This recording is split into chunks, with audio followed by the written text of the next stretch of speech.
one of our earlier videos, I talk about a place to practice your intentionality as you want to become the most creative and entrepreneurial version of yourself you can possibly be, is in the language that you use, to be intentional about your language, to recognize that, of course, our thoughts shape our words. Let's be more mindful of how our words shape our subsequent thinking, that what you call something is going to have so much to do with how you subsequently see that thing and use that thing and appreciate that thing. And of course, it's a bit of a dance. What you call something affects your thinking. What you're thinking affects how you call something.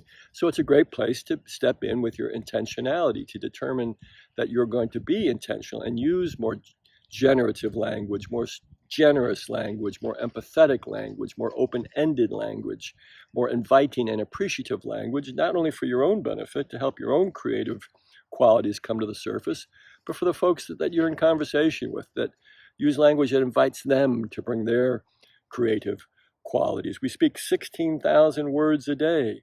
Imagine if we could inform some percentage of those words with more creative, generative, innovative, appreciative language. A great example is a fairly recent one, folks. This happened right at the beginning of COVID, at the beginning of what's turned out to be COVID continuum. We made a big mistake with our language, our nation did, when we called for social distancing. Because, of course, we weren't really looking for social distancing. What we were looking for was physical distancing in this 6 feet or more warning.